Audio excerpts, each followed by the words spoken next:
Kemana arahnya dia nih mobil ini? Kemana arahnya? Enggak, maksudnya keluar terus masuk lagi gitu. Gimana?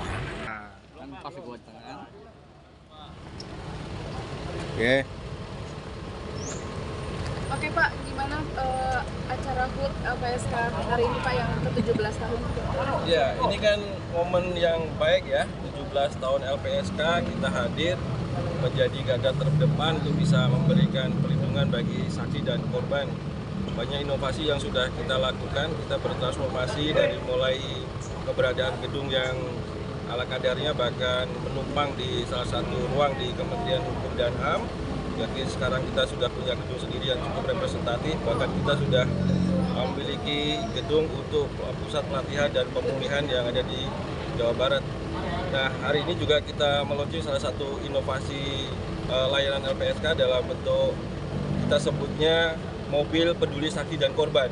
Ini akronim dari Pos Edukasi dan Informasi Pelindungan Keliling bagi saksi dan korban.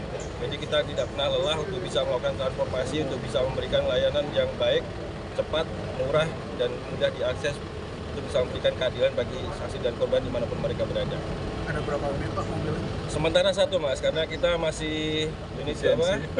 Pertama ada kebijakan efisiensi, yang kedua memang kita mengoptimalkan dari sumber daya yang ada, BMN yang ada, dan kita bakal mengembangkan ini di semua kantor perwakilan kita yang ada di 5 daerah.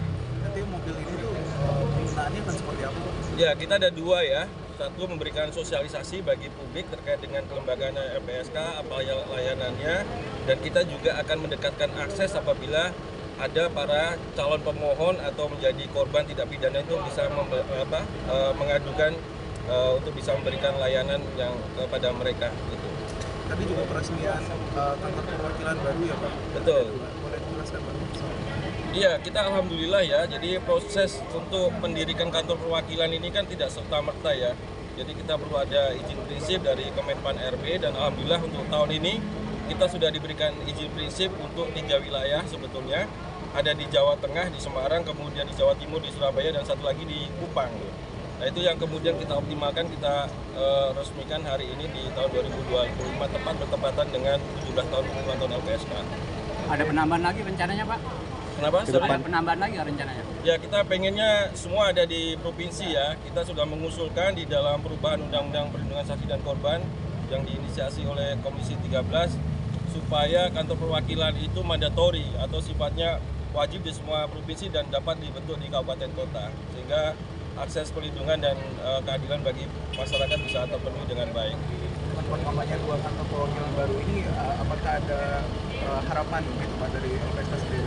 Ya pasti ya, tentunya lebih mendekatkan layanan kita kepada masyarakat, kemudian kita juga mendukung Astagita Presiden untuk bisa mengoptimalkan optimalisasi aset yang ada, sumber daya yang ada, kemudian kebijakan efisiensi. Kalau kita punya kantor perwakilan di daerah kan tentu secara anggaran lebih murah dan lebih hemat ya. Dan ini mendukung Astagita Presiden. Pak, untuk daerah timur itu sendiri gimana Pak? Untuk kemarin kita tahu pelanggaran HAM itu juga terjadi banyak di daerah timur. Sementara kantor-kantor itu sentralisasi hanya di Jawa dan Sumatera Pak. Enggak, kita kan punya di Kupang ya, untuk yang di wilayah timur. Meskipun sekarang masih tahap renovasi, tapi insya Allah dalam dua bulan ke depan ini bisa selesai. Kemudian kita bisa operasikan, kita bisa menangani berbagai macam tindak pidana yang di sana ya. Terutama TPPO kan besar ya di Kupang dan NTT dan sekitarnya gitu. Saya rasa pelanggaran HAM bukan cuma di daerah timur ya. Korban pelanggaran HAM berat juga banyak di daerah. Yang paling banyak justru di daerah Jogja, Jawa Tengah, mungkin di daerah Sumatera Barat juga banyak sekali. Pak, sepanjang 2025 ini hingga Agustus berapa kasus yang ditangani oleh LPSK Pak? Apa itu? Berapa kasus atau saksi dan korban yang dilindungi oleh LPSK Tahun ini 2025 ini. Jadi kalau kita lihatin tren permohonan perlindungan itu kan selalu meningkat dalam tiap tahun ya. Tahun 2024 itu sebanyak 10.217, dan di semester pertama ini kita kalau menginjak bulan Agustus kita sudah 8.520 permohonan gitu. Nah, estimasi kita kalau di 4 bulan ke depan bisa jadi lebih dari tahun kemarin melebihi dari 10.217. Itu mayoritasnya kasus apa ya, Pak? Kekerasan seksual yang paling tinggi, tapi sebetulnya untuk penilaian restitusi untuk tindak pidana pencucian uang yang paling tinggi sebenarnya. Tapi dalam realisasinya yang kasus paling tinggi permohonannya itu, permohonan perlindungannya maksud kami itu di kekerasan seksual.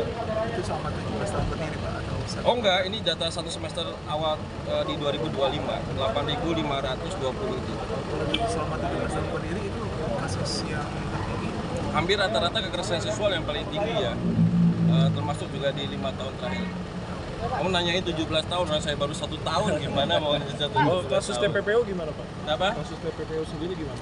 Ya, TPPO itu bisa menduduki kalau hitungan kami 3 terbesar ya. Setelah tentu TPPU, tapi ini fasilitasi restitusi, yang kemudian kekerasan seksual, yang ketiga TPPO juga paling tinggi juga gitu. Angka pastinya saya harus cari datanya, saya kurang tahu persenan itu. Oke. Selain peluncuran mobil ini Pak, tadi kan di atas ada